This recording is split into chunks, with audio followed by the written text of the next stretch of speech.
இயேசுவின் நாமத்தினால உங்கள் ஒவ்வொருவரையும் டெய்லி மன்னானுங்கிற இந்த கர்த்தருடைய வசனத்தை தியானிக்கும்படி அன்போடு கூட வரவேற்கிறேன். இதுவரைக்கும் நீங்கள் சப்ஸ்கிரைப் பண்ணலைன்னா தயவு செய்து சப்ஸ்கிரைப் பண்ணுங்கள், அநேகருக்கு ஷேர் பண்ணுங்கள். நிச்சயமாய் கர்த்தருடைய வசனம் தேவன் தம்முடைய வார்த்தையினால உங்களை ஆசீர்வதிப்பார். இன்றைக்கு கர்த்தருடைய வசனத்தை அப்போஸ்தலனாகிய பவுல் பிலமோனுக்கு எழுதின நிருபத்திலிருந்து 11ஆம் வசனத்தை வாசித்து தியானிக்க போகிறோம். முன்னே அவன் உமக்கு பிரயோஜனம் இல்லாதவன், இப்பொழுதோ உமக்கும் எனக்கும் பிரயோஜனம் உள்ளவன் என்பதாக எழுதப்பட்டிருக்கிறது. யாரை குறித்து பவுல் எழுதுகிறார் அப்படின்னா, ஒனேசிமு என்கிற பிலோமோனுடைய வேலைக்காரனுக்காக மன்றாடி ஒரு இன்டர்செஷனாக ஒரு ரெக்கமெண்டேஷன் லெட்டர் தான் இந்த பிலோமோன் நிருபம். இந்த ஒனேசிமு பிலோமோன் இடத்துல வேலைக்காரனாக இருந்திருக்கிறான். அவன் ஏன் ஜெயிலுக்கு வந்தான்னு தெரியலை. ஆனால் ஜெயிலுக்கு வந்த பொழுது பவுல் அவனை சந்தித்து கிறிஸ்துவுக்குள்ளாக சுவிசேஷத்தை அறிவித்து ஆதாயம் பண்ணுகிறான். சுவிசேஷத்தை அறிவித்த உடனே ஒனேசிமை மனம் திரும்புகிறான், ரட்சிக்கப்படுகிறான். ரட்சிக்கப்பட்ட பிறகு ஒனேசிமை மீண்டுமாக அவனுடைய எஜமானாகிய பிலோமோன் இடத்துல அனுப்புகிறார். அனுப்பும் பொழுது சொல்லுகிறார், பாருங்க, நான் கட்டப்பட்டிருக்கிற நேரத்தில் நான் பெற்ற என் மகனாகிய ஒனேசிமு என்று சொல்லி குறிப்பிடுகிறார் 10ஆம் வசனத்தில். அந்த அளவுக்கு ஒனேசிமுவை பவுல் நேசிக்கிறார். பவுல் மூலமாக ஒனேசிமு இயேசுவை அறிந்து கொண்டு ரட்சிக்கப்படுகிறார். தன்னுடைய சகல பாவத்திலிருந்து இயேசுவின் ரத்தத்தினால கழுவப்படுகிறார். அதனால தைரியமாக அப்போஸ்தலனாகிய பவுல் பிலோமோனுக்கு அட்ரஸ் பண்ணி எழுதுகிறார். இதுவரைக்கும் இவன் யூஸ்லெஸ்ஸாக இருந்தான், பிரயோஜனம் இல்லாதவனாக இருந்தான். ஆனால் இப்பொழுதோ அவன் உமக்கும் எனக்கும் பிரயோஜனம் உள்ளவன் என்பதாக எழுதுகிறார். கர்த்தருக்குள் பிரியமானவர்களே, கர்த்தருடைய ஜனமே, நீங்கள் ரட்சிக்கப்பட்ட பிறகு கிறிஸ்து இயேசுவின் ரத்தத்தினால நீங்கள் கழுவப்பட்டீங்கன்னா நீங்கள் பிரயோஜனம் உள்ளவர்கள். உலகம் உன்னை எதற்குமே பிரயோஜனம் இல்லாதவன் என்பதாக சொல்லி கொண்டிருக்கலாம்.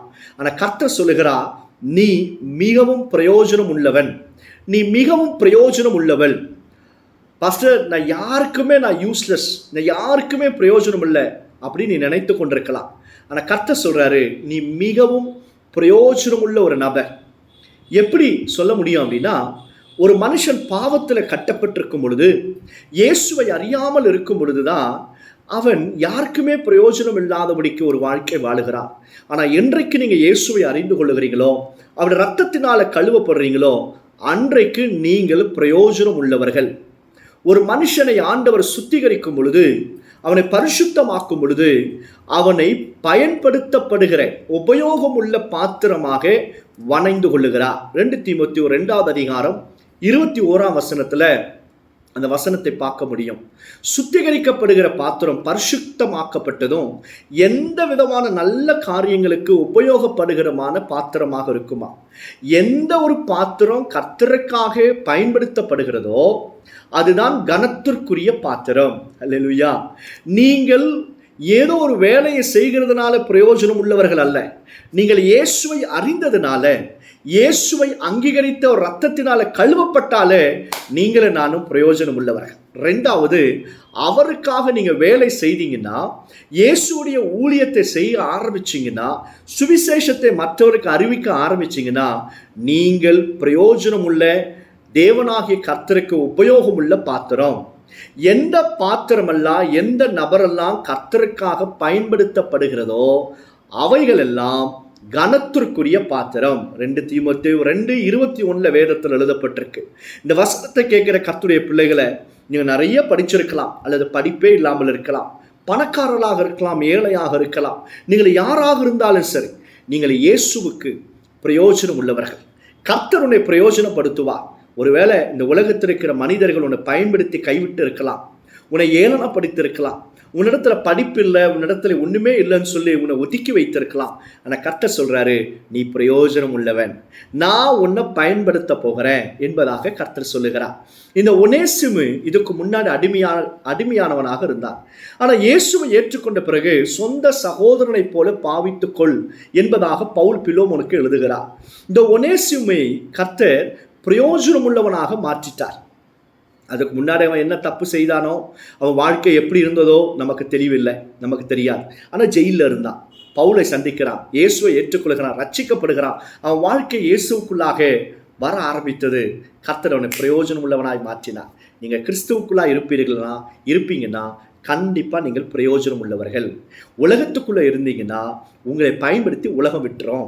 ஆனால் கர்த்தருக்குள்ளாக இருந்தீங்கன்னா நீங்கள் எப்பொழுதும் பிரயோஜனம் உள்ள பாத்திரமாக, கர்த்தருக்காக பயன்படுகிற பாத்திரமாக கர்த்தர் உங்களை ஆசீர்வதிப்பார். கர்த்தர் உங்கள் மேலே ஒரு நோக்கத்தை வைத்திருக்கிறார். You are not a useless cup, you are a useful cup. நீங்கள் பிரயோஜனம் இல்லாதவர்கள் அல்ல, நீங்கள் பிரயோஜனம் உள்ளவர்கள். யாருக்கு நீங்கள் பிரயோஜனமாக இருந்தாலும் இல்லாமல் போனாலும் கர்த்தருக்கு நீங்கள் பிரயோஜனம் உள்ளவர்கள். கர்த்தர் உங்கள் குடும்பத்துக்கு உன்னை பிரயோஜனம் உள்ள மகனாக மகளாக மாற்றுவார். இந்த உலகத்தில் நீங்கள் பயன்படுகிற பாத்திரமாக மாற்றுவார். நல்லா கவனிங்க, நீங்கள் பயன்படுத்தப்படுகிற வரைக்கும் தான் உங்களுக்கு மரியாதை, கனம் எல்லாமே உண்டாகும். ஒன்ஸ் இவங்க எதற்குமே உபயோகம் இல்லை என்று சொல்லி மாறிட்டோம்னா யாருமே நம்மளை மதிக்க மாட்டாங்க, யாருமே நம்மளை ஏற்றுக்கொள்ள மாட்டாங்க, முக்கியத்துவம் கொடுக்க மாட்டாங்க. ஆனால் கர்த்தர் உங்களை ஒரு நாள் அப்படி வைக்க மாட்டார். பிரயோஜனப்படுகிற பாத்திரமாக கர்த்தர் உங்களை வணைந்து கொள்ளுவார். விசுவாசத்தோடு இருங்க. ஆனால் உங்கள் வாழ்க்கை ஒனேசிமுவை போல கிறிஸ்துவுக்குள்ளாக இருக்க வேண்டும். அப்படி இருந்துச்சுன்னா நீங்கள் ரட்சிக்கப்பட்டீங்கன்னா, இயேசுவை ஏற்றுக்கொண்டீங்கன்னா, அவர் ரத்தத்தினால கழுவப்பட்ட பிள்ளைகளாக இருப்பீங்கன்னா, surely you are the useful cup.